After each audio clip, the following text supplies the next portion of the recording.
All right, this is Paul Harbour with Voices of America Recordings, doing my second podcast with Dale Williams. And Dale is an instructional assistant at North Clay Middle School, and specifically shadows and works with a student who is in a wheelchair, who isn't very mobile.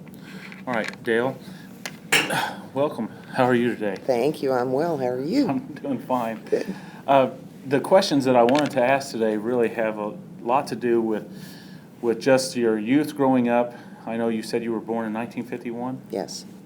Okay, and you had mentioned at one time that you lived on the East Coast. Yes.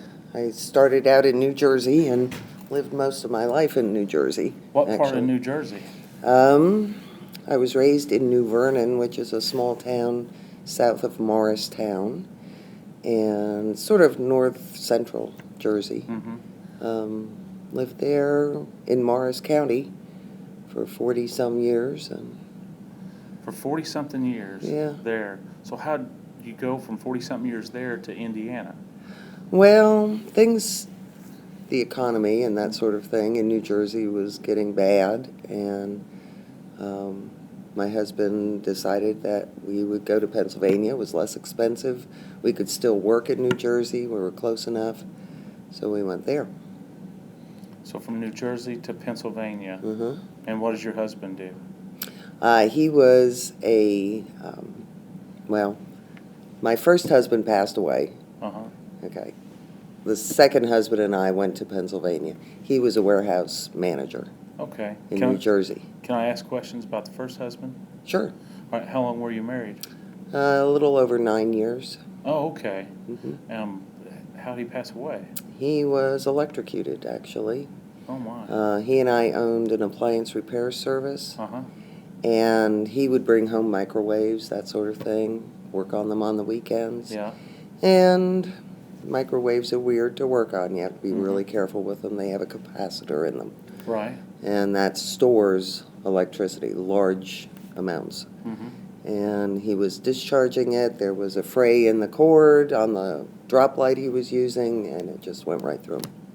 My goodness. Yeah. Well, I worked for Overhead Door for a long time, and the garage door motors, they have capacitors. And usually when they would go out, if it wasn't working, it was because of the capacitor, or if Right. the motor just sat and would hum. Mm-hmm. But I never had a bad experience with them, but I know how powerful they can be. Yeah, you've got to And- discharge that before you work on them. Yeah, and they didn't really have a safety class or anything for us. Mm-hmm. We just took it out of the box. They rolled around loosely in the box, Oh my gosh. pulled it out, unplugged the old one, Right. plugged in the new one, and off it would go. Wow. And that was it. Nobody ever said anything. That's scary. Yeah, yeah.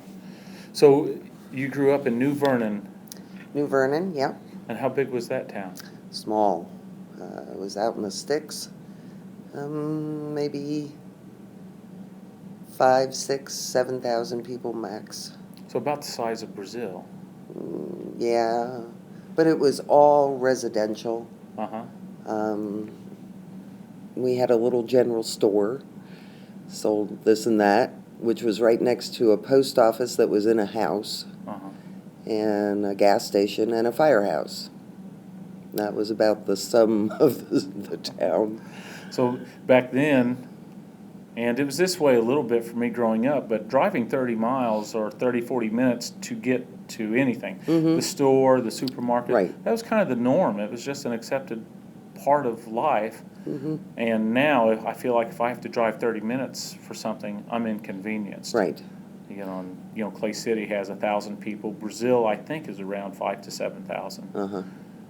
And yeah, that's one thing I don't like about being in Clay City is if I need anything that I can't get from the IGA, the dollar store, I have to drive 30 minutes to get it. Well, we drove, it was 5 miles to Morristown, and that was the county seat. Uh-huh. So that was a decent town. It had virtually everything in it Yeah, that you'd need. But you had to drive 5 miles to get there. And had the town square and everything. Oh, we had a school, too, Yeah, where I went to elementary school. No high school, though. yeah. No high school? So how No. far did you have to go for high school? Morristown. Oh, just to Morristown, Mhm. just 5 miles. Right. then. You didn't walk, did you? No. Uphill both No. ways? No. My dad did, though. Yeah? Yeah, he had to walk. He walked 5 miles from New Vernon to Morristown. To school, to And high then school. No buses, no transportation at Not all back for when he him. was in school, no. Yeah. And how much of an education did he get? He graduated from high school. He did take some college courses before he enlisted in the Army for World War II. Uh-huh. He went to Cornell, actually. He was going to be a lawyer. Oh, wow. Mhm. Is he still alive? No, No. no. My grandfather was in World War II, but he's passed away in 2000 or 99, somewhere in there. But his education was 3rd grade, I think. Okay. That was it for him. My dad went to a one-room schoolhouse, though. His elementary Yeah, education was a one-room schoolhouse. yeah, that's how it was for my grandparents. Yeah. So, and how many brothers and sisters do you have? I have one sister. One sister. That's it. And your highest level of education for you I guys? have an associate's degree, Uh-huh. um, In what? liberal arts. Oh, yeah? Yeah. Oh, maybe that explains a little bit like I consider it like a hippie connection when I'm talking in class and Yeah. I see things that are a little controversial and the kids are really, really far to one side or the other, and I'm always more in the middle, and I see that you seem to be in the middle too, and Yeah. that liberal arts could do that. That's what I liked most about college, was that it prevented me from being so close-minded. My Oh, classes definitely. forced me to look at things from other points of view and just to find kindness, beauty, and about everything. Yeah. That's what I liked. Your sister, how far did she go in school? She graduated from high school, and then she went to, I don't know if you've ever heard of it, but Catherine Gibbs. It's a secretarial school. Uh-huh. She went to that for 2 years, graduated from there. So, Is she still in that kind of work? yes. Yeah? hmm I know that kind of work is almost dying off now, isn't it? I know there's a lot of secretaries Right. in places, but the etiquette, the professionalism of the secretary life from back then isn't there. You don't really go No. to school to be a secretary No, anymore.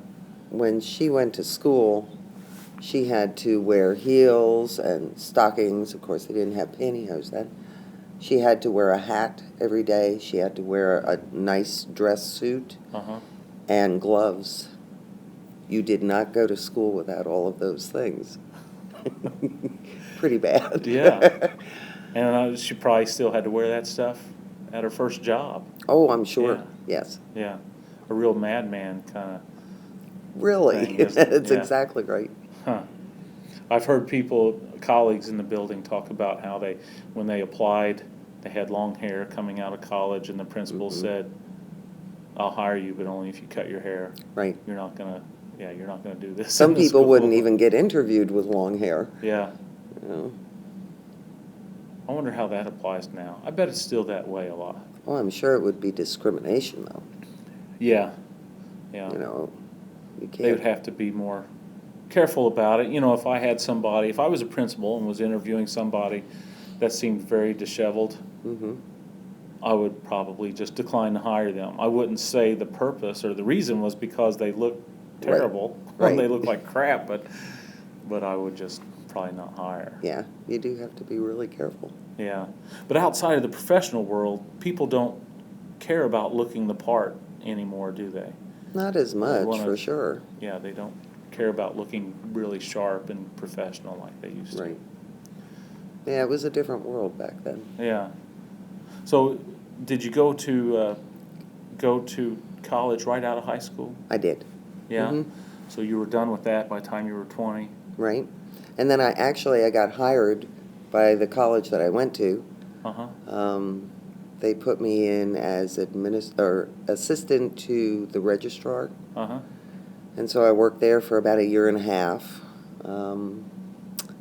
and continued. I did take some extra courses after that. Yeah. But, then I met somebody and got married, so Yeah. So you got married at 22? 24. 24. Mm-hmm. And did you have a child? I had no children with my first husband. Yeah. Yeah. So when you 24, then when did you remarry? How old were you? I was 37. 37, and you do have children with your... I do, Yeah? yeah. I figured at that point in my life I needed to get on with it.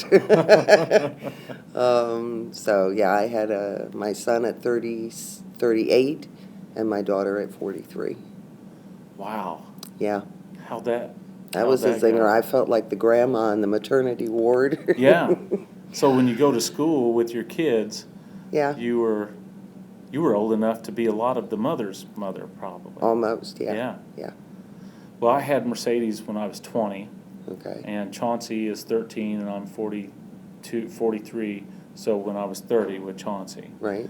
And I am a way better parent with Chauncey than I was with Mercedes. More patient, more understanding, and so your kids probably had really good upbringing just because you already knew what was important, what wasn't. You know, with Mercedes, I wanted to push her and push her and push her. And with Colton, not so much. And now with Chauncey, it's more of figuring out what he wants to do. And the pushing for him is making him stay with something long enough to see if he really likes it or not. Yeah. But I'm not yelling at him from the sidelines. And how old is he? Chauncey's 13. 13. Yeah. Okay. Yeah. Yeah.